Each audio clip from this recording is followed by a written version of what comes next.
दोस्तों, स्वागत है आपका आपके अपने YouTube चैनल कैरियर मेकर्स में।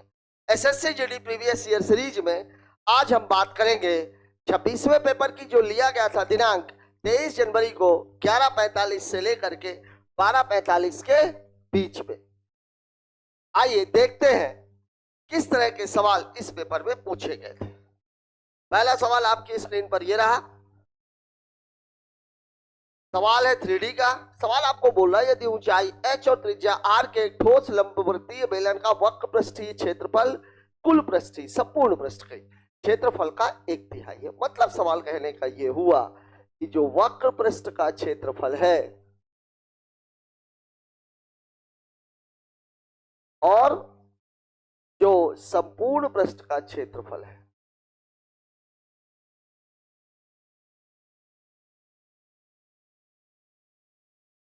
ये कितना है। ये अगर 3 है तो ये कितना है,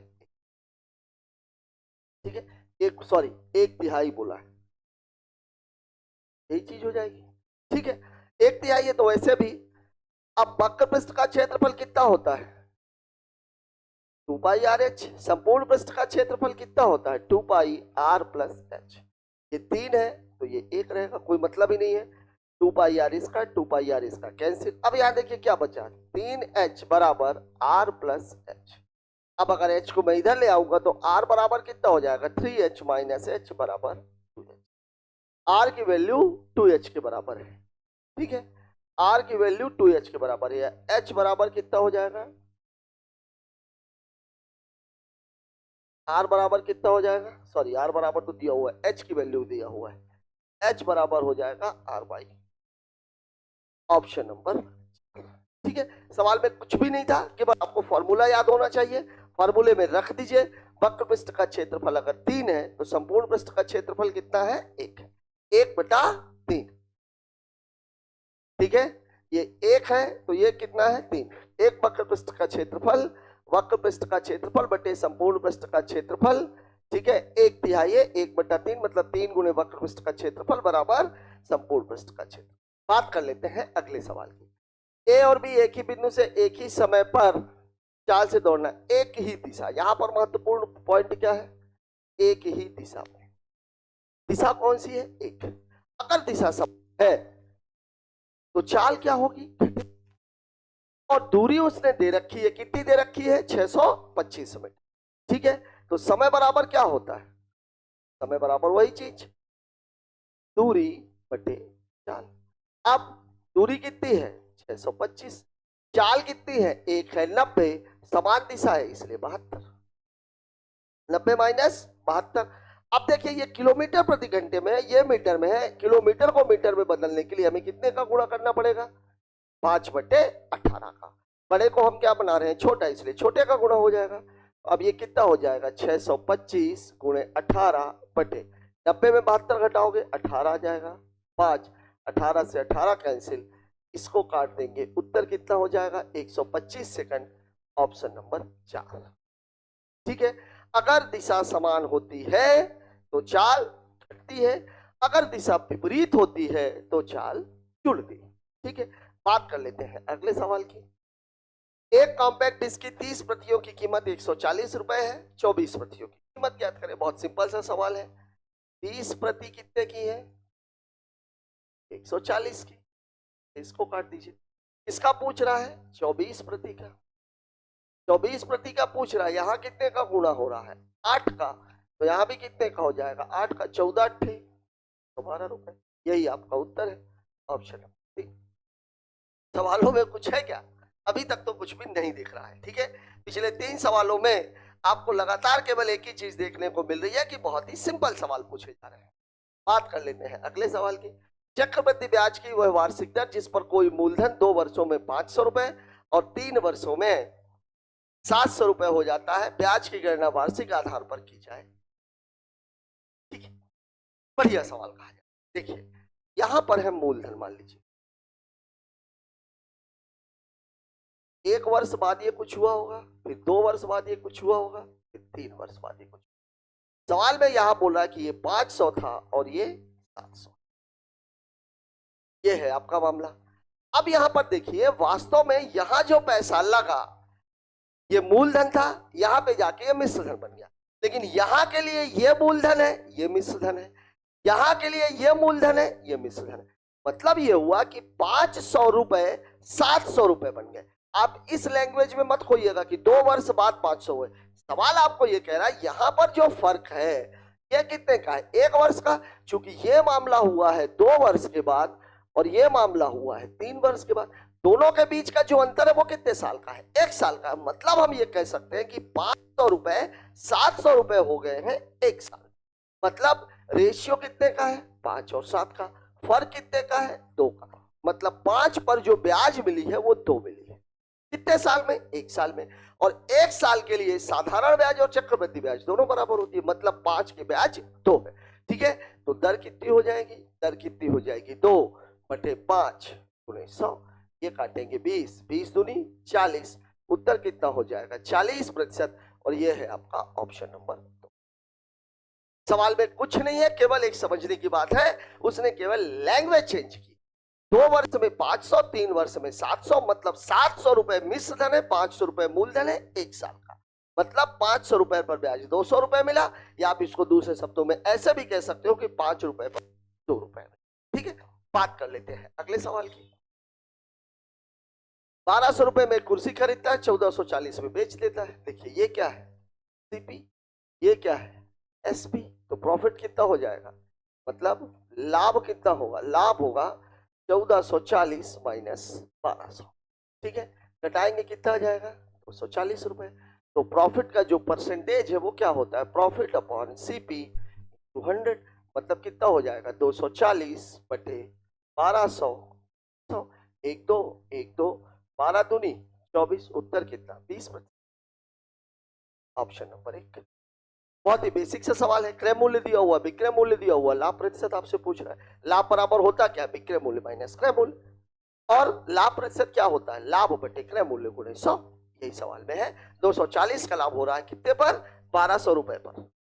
बात कर लेते हैं अगले सवाल की। एक व्यक्ति बुलेट ट्रेन द्वारा 84 किलोमीटर चाल से एक निश्चित दूरी और बस द्वारा 6 प्रारंभिक बिंदु पर वापस लौट आता है। देखिए, एक जगह से दूसरी जगह तक गया और फिर दूसरी जगह से पहली जगह पर वापस लौटा है। यहाँ पर दूरी क्या है, समान है। और यहाँ पर मैंने आप लोगों को बताया था कि अगर ऐसी स्थिति हो तो फॉर्मूला क्या होता है, 2xy upon x plus Y.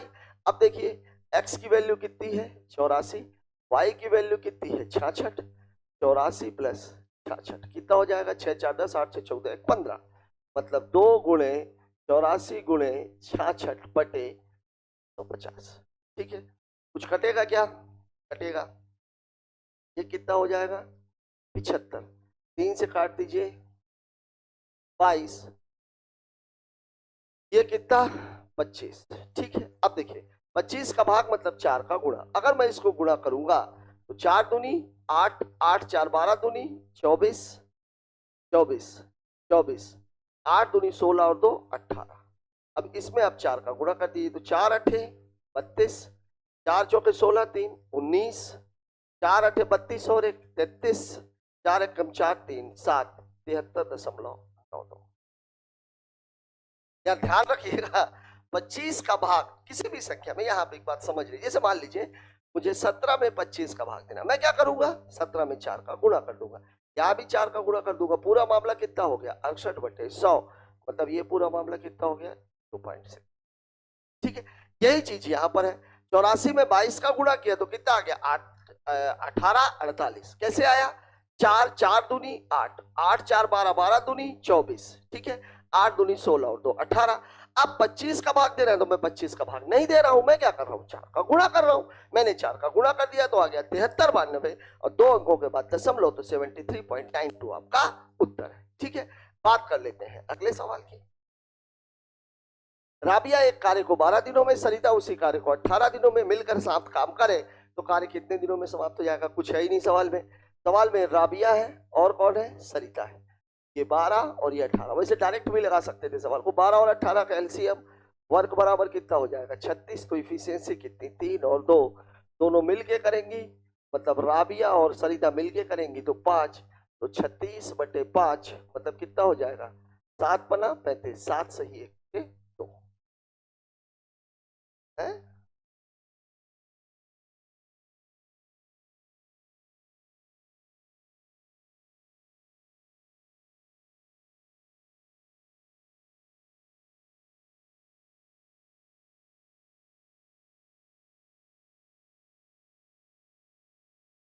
7.4 आ रहा है, 5 सत्ते 35, ओह ये आएगा 5 सत्ते 35, 1/5 है।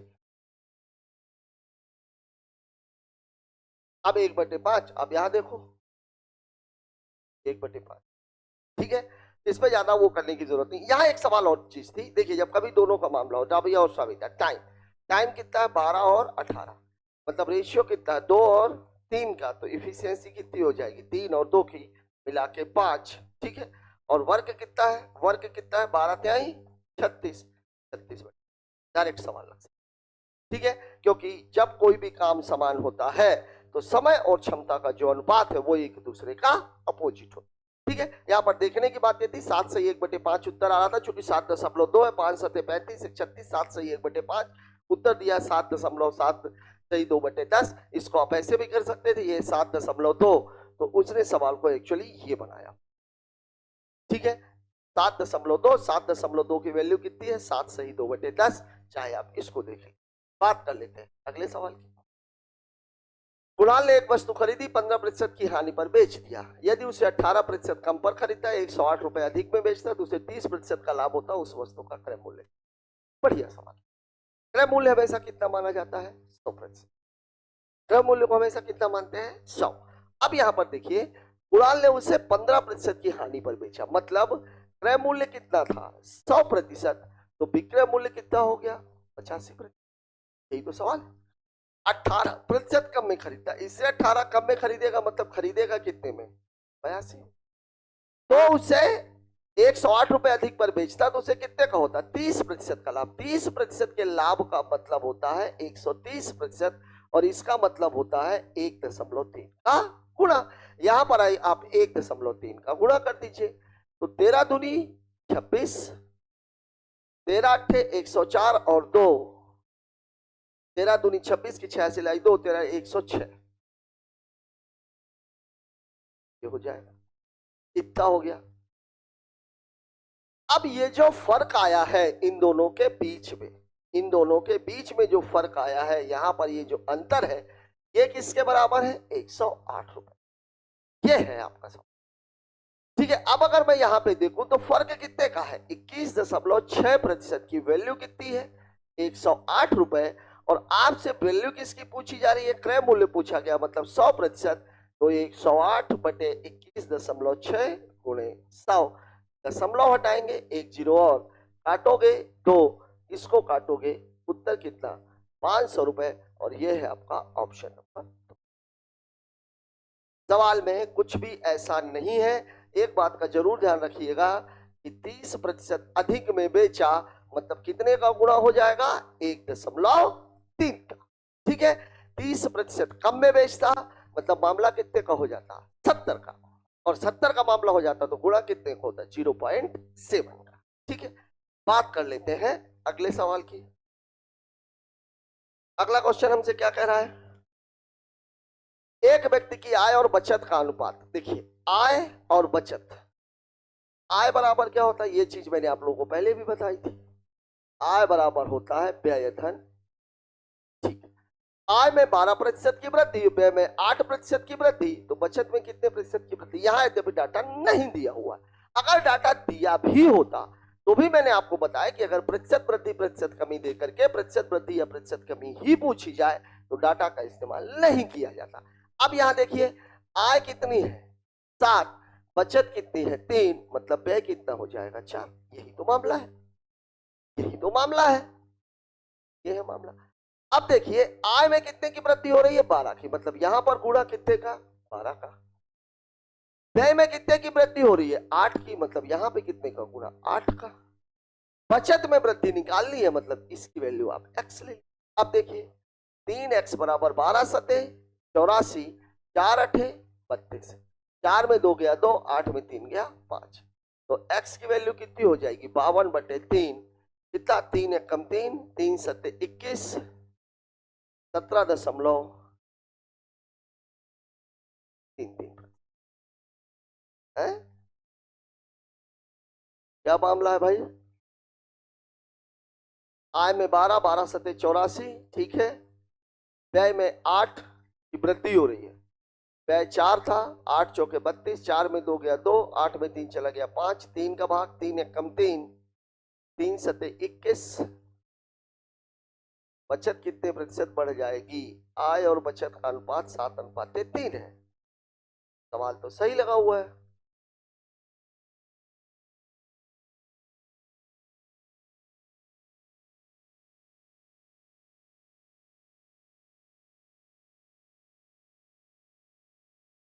सत्रह 17.33%।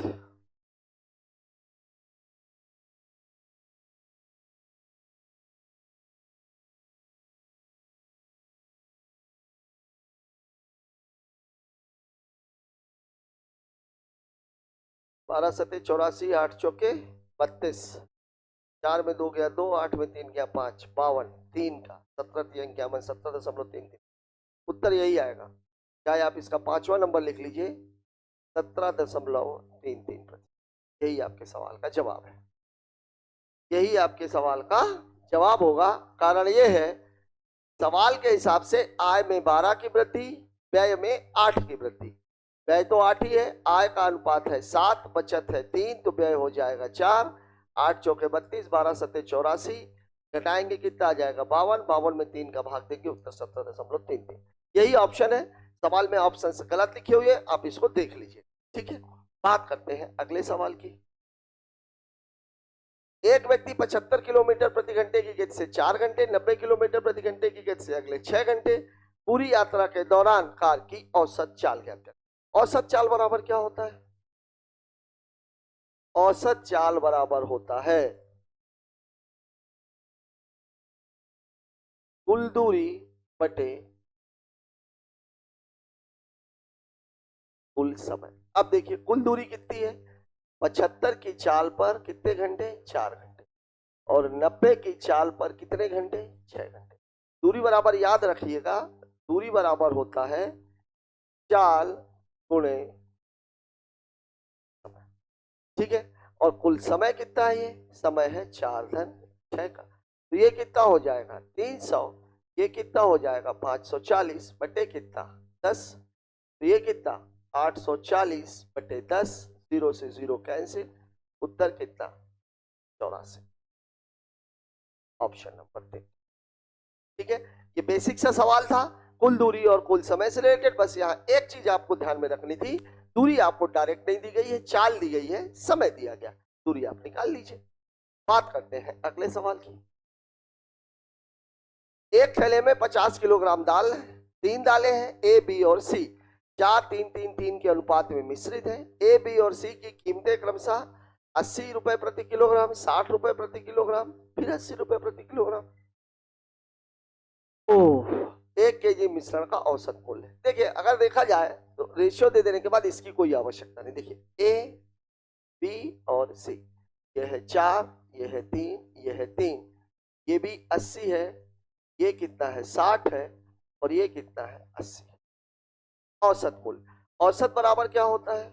औसत बराबर होता है योग बटे संख्या।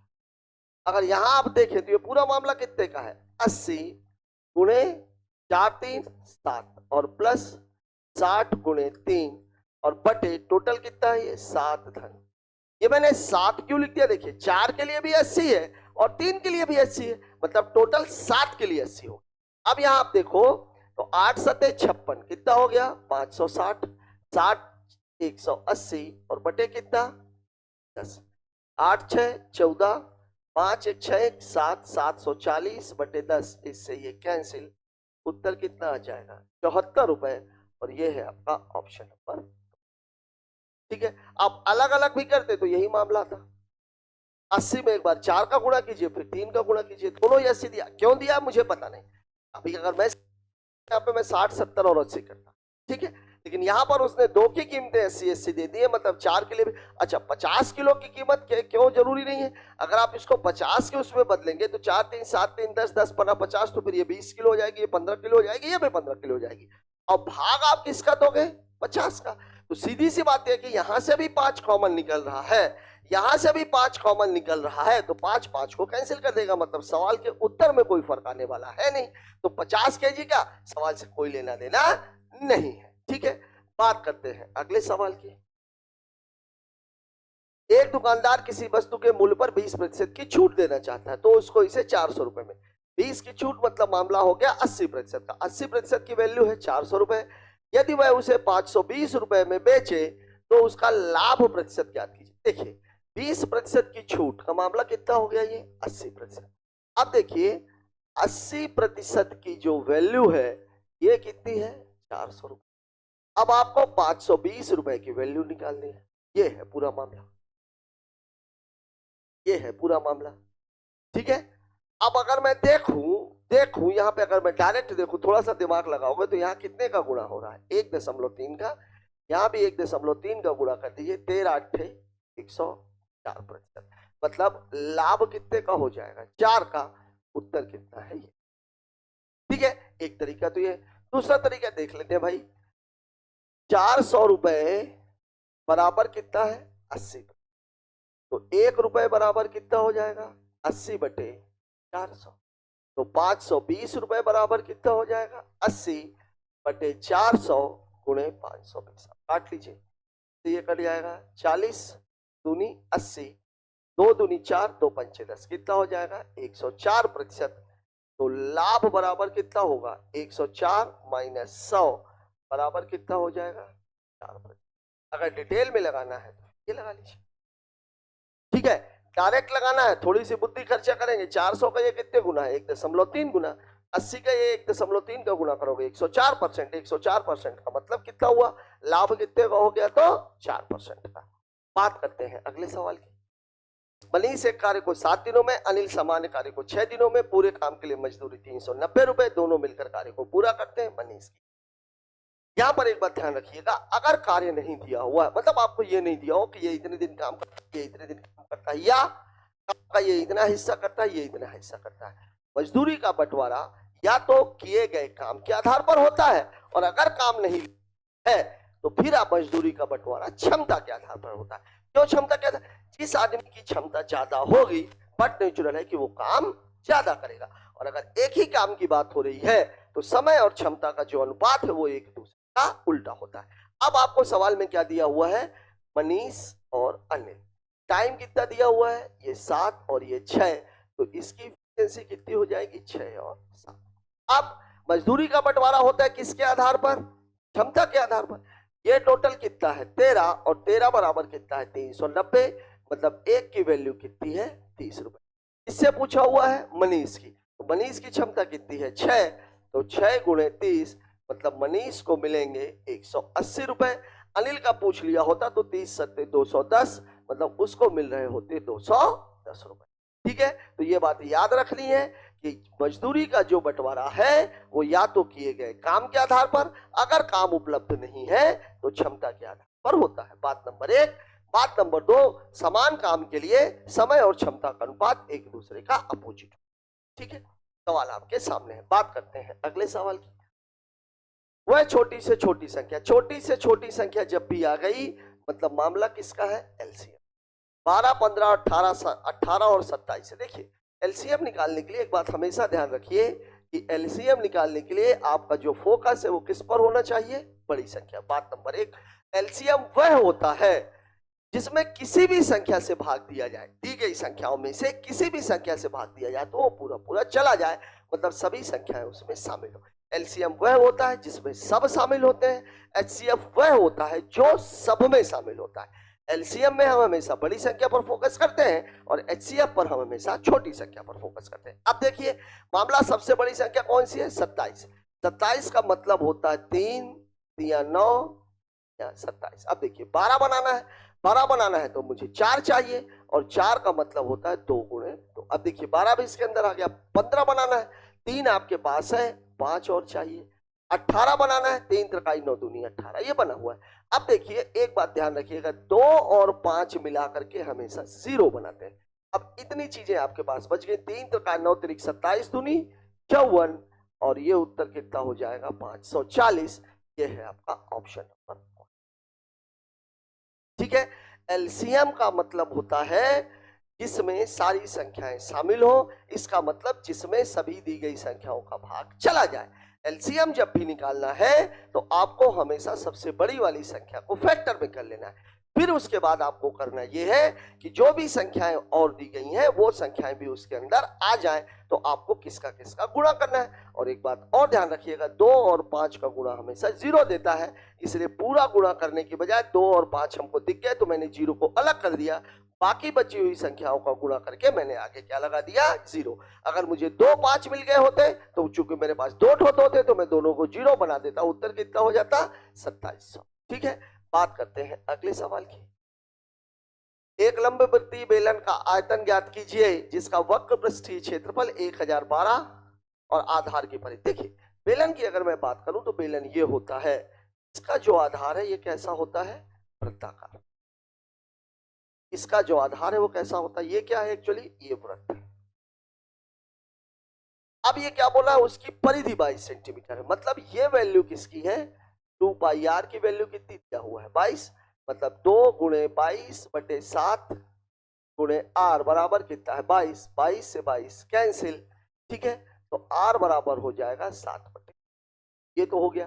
अब आपको क्या बोल रहा है, वक्र पृष्ठीय क्षेत्रफल 1012 है, मतलब 2 पाई आर एच, ये क्या होता है, तो मैं अलग से लिख दूं। जिन लोगों को फॉर्मूला पता नहीं है, वैसे पहले ही सवाल में ये आ चुका है, वक्र पृष्ठ का क्षेत्रफल बराबर होता है 2 पाई आर एच और इसकी वैल्यू दे रखी है 1012।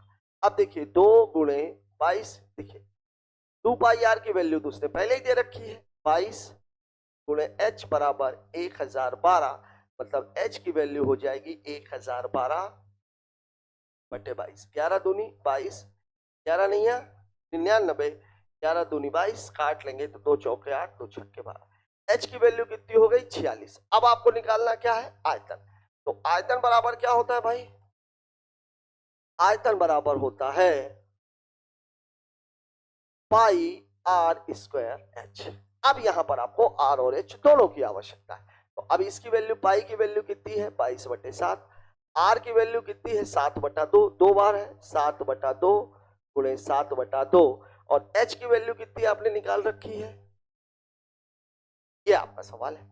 अब देखिए 7 से 7 कैंसिल हो जाएगा, इसको कैंसिल करेंगे तो 11 और इसको कैंसिल करेंगे तो 23। ठीक है, अब देख लीजिए, अब ये पूरा मामला कितना हो गया, 11 गुणे 7 गुणे 23, मुझे गुणा करना है 7 तारीख 21, 7 दूनी 14 और 2 16 गुणे 11, तो ये 1 6 और 1 7, 6 और 1 7, और ये उत्तर कितना हो जाएगा 1771, और ये है आपका ऑप्शन नंबर।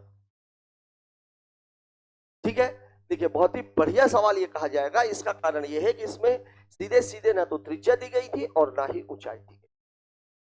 त्रिज्या निकालने के लिए उसने आपको दी थी वृत्त की परिधि, और ऊंचाई निकालने के लिए उसने आपको दे दिया था वक्र पृष्ठ का क्षेत्रफल। सवाल थोड़ा सा लेंदी है, ठीक है, ये 1 मिनट के आसपास का टाइम आपका ले जाएगा, तब जबकि आपका फंडा बिल्कुल क्लियर हो, फार्मूले आपको क्लियर कट आते हो और आपको ये पता हो कि आपको सवाल करना क्या है। बात कर लेते हैं अगले क्वेश्चन की। जयशंकर ने अपने नियोक्ता से 8% वार्षिक चक्रवृद्धि की ब्याज की दर से एक राशि उधार ली जो वार्षिक संयोजित होता है। ऋण समाप्ति करने के लिए 2 वर्ष की अवधि के बाद 58,320 रुपए का भुगतान किया। मतलब ये मामला किसका है, मिश्र। ठीक है, दर 8% है तो 8% की जो वैल्यू होती है वो होती है 4 से काटेंगे तो 2/, क्यों, क्योंकि ये होता है 8/। ठीक है, मतलब पूरा मामला कितने का है, 25 रुपए बंदे ने लिए थे तो उसको लौटाने पड़ेंगे 27 रुपए। मामला कितने का है, 2 वर्ष का। अगर मामला 2 वर्ष का है मतलब ये हो गया, मतलब ये कितना हो गया 625 और ये कितना हो गया 700। ये है आपका मूलधन और ये है आपका।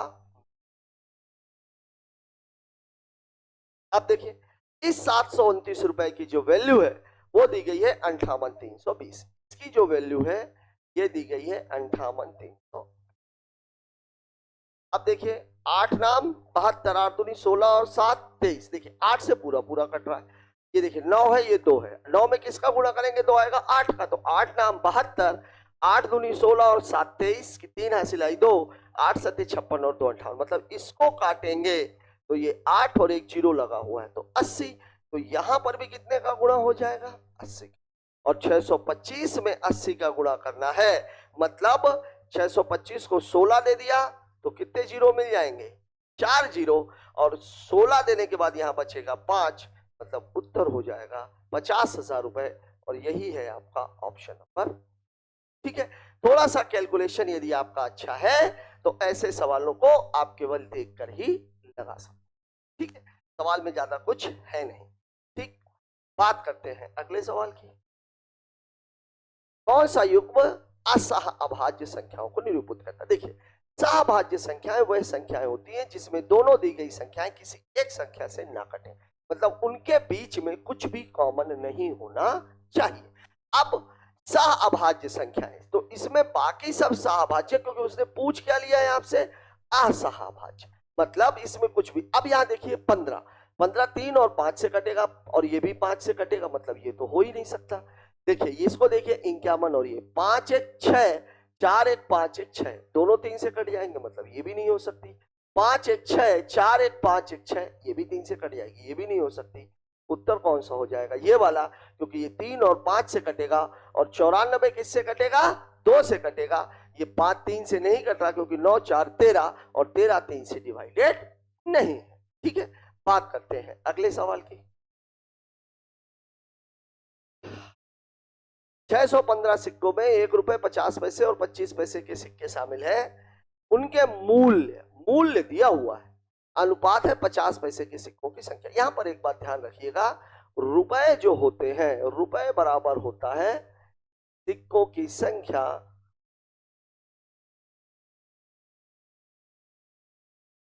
गुणे एक सिक्के का मान।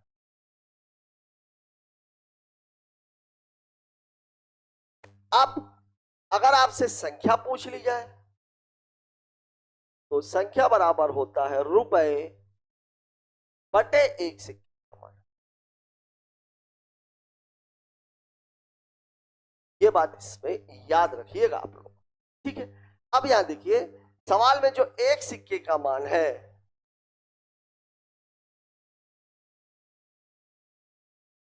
ये कितना कितना है? 1 रुपया है।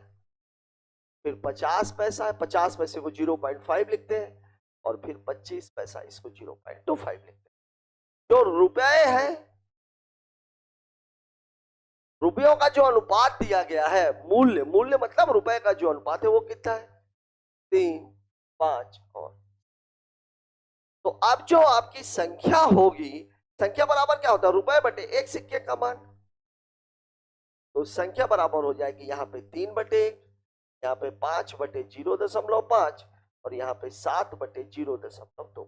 देखिए यहां हटाएंगे 10 का गुणा, इसको हटाएंगे तो 100 का गुणा। 25 चौके 100, 5 दूनी 10 और ये तो 3 ही रहेगा, तो ये 3, ये 10 और ये 28। ये टोटल किसके बराबर है? 615 के। ऐसा सवाल कह रहा है। ठीक है, अब आप देखिए ये टोटल है कितने?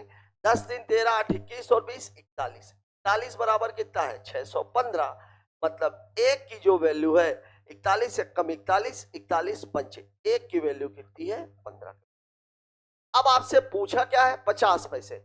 50 पैसे के सिक्कों की संख्या कौन सी है? 10। तो 10 है, मतलब 15 गुणे 10 बराबर उत्तर कितना हो जाएगा? 150।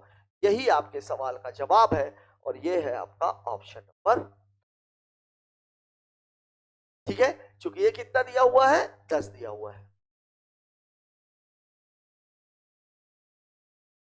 ठीक, बस ये बात याद रखनी है कि संख्या बराबर होता है। यहां पर दो तरह के सवाल बनते हैं, एक तो रुपए का मान दिया जाता है, वहां पर भी संख्या। अब वहां पर अगर रुपए की मान की बात आती तो एक सिक्के का मान देता और सिक्कों की संख्या देता, फिर आपको रुपए निकालने पड़ते, तब इन दोनों का आपको क्या करना पड़ जाता? गुणा। लेकिन यहां पर मामला क्या है? रुपए दिया हुआ, एक सिक्के का मान दिया हुआ, संख्या दी गई है, इसलिए हमने क्या निकाली है? संख्या। बात करते हैं अगले सवाल की।